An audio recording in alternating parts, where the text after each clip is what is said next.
की बात कर रहे हैं। तो अगर आप 4-3 की बात कर रहे हैं तो फिर आप इस बेंच के सामने पेश क्यों हो रहे हैं? अगर आप 4-3 की बात कर रहे हैं फिर आपने इनसे मोहलत क्यों मांगी? अगर आप 4-3 की बात कर रहे हैं तो फिर आपने इनके सामने अपना सीएमए क्यों फाइल किया? ये है तजाद। दूसरा रुख लीजिए, इलेक्शन कमीशन, जैसे कि चीफ जस्टिस साहब ने कहा, हमने 2 सवाल किए। उन्होंने 2 मुश्किलात का जिक्र किया।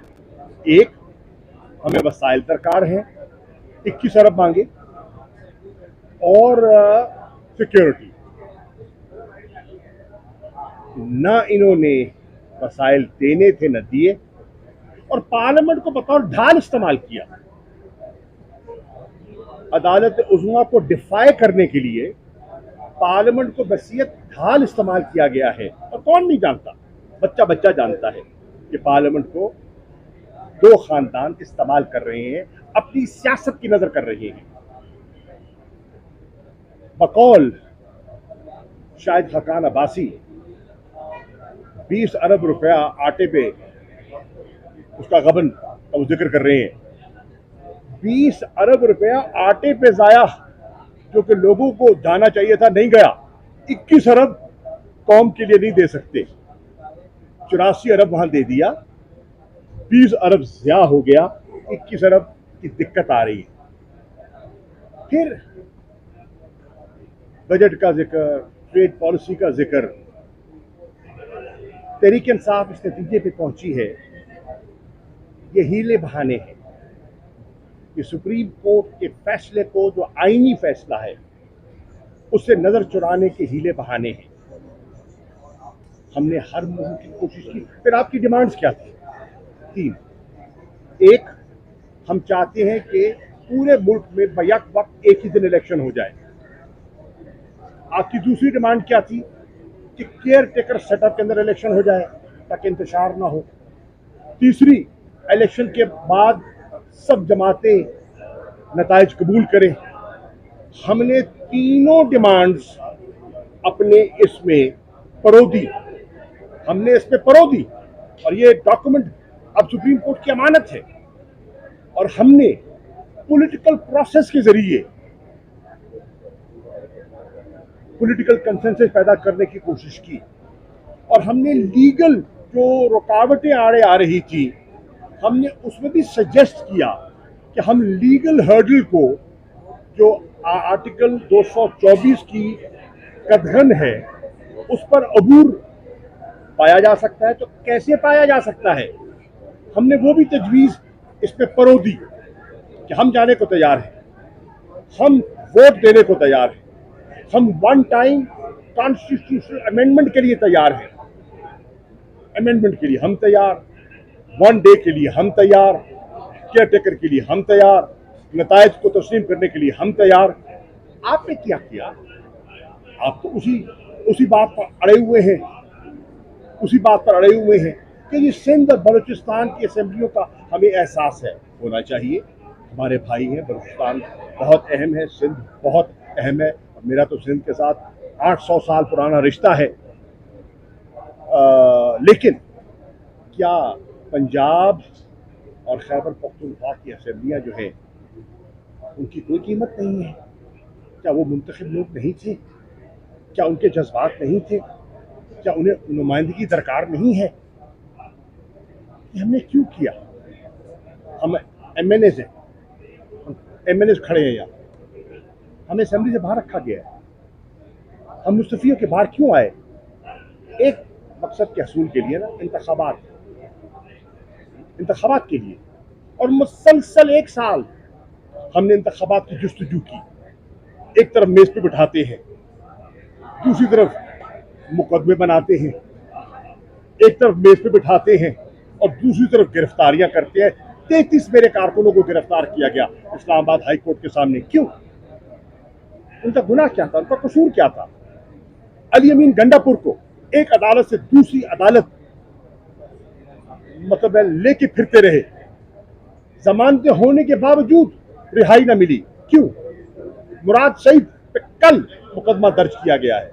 क्यों?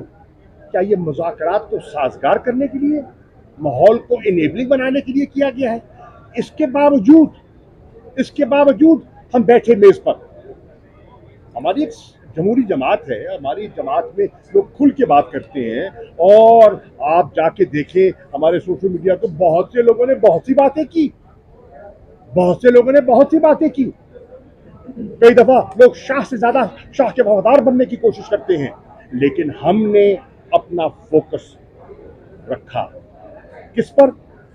आईने पाकिस्तान पर, रूल ऑफ लॉ पर, अवाम की हाकमियत पर।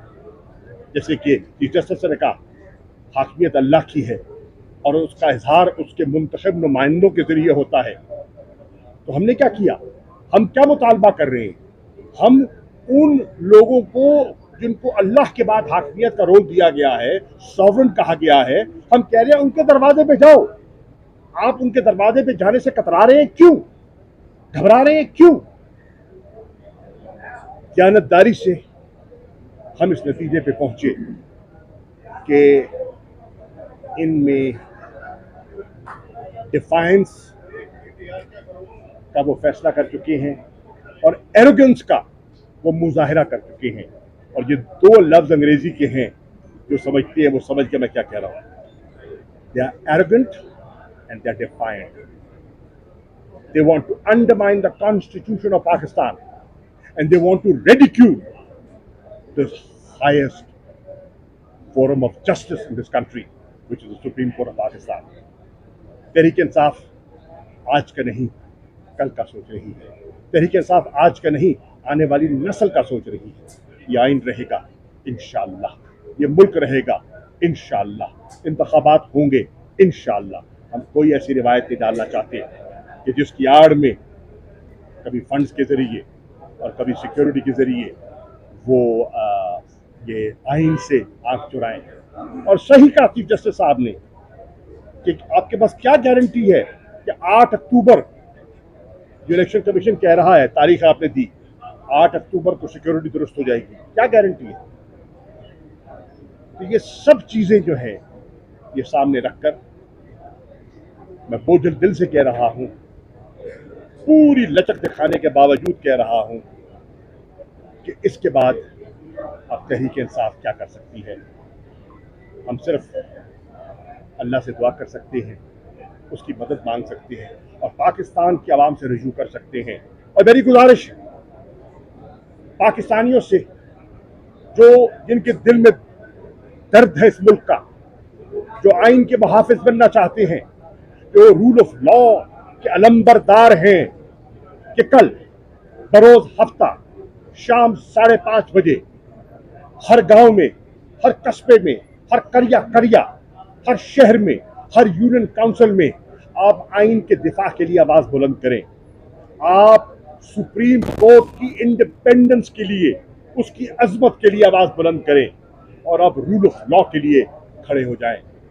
मानता हूं उनके पास बंदूकें हैं, मानता हूं उनके पास टीयर गैस है, मानता हूं उनके पास पुलिस है, मानता हूं जबर के जिंदान भी हैं उनके पास, मानता हूं, लेकिन मत भूले तारीख इस बात की गवाह है। काफिला यजीद का मजबूत था, जीत हुसैन की हुई और तारीख रकम हो रही है। पाकिस्तान की सियासी और कॉन्स्टिट्यूशनल तारीख का एक नया बाब रकम हो रहा है और अल्हम्दुलिल्लाह Pakistan Tehreek Insaf wants to be on the right side of history. Thank you. Thank you.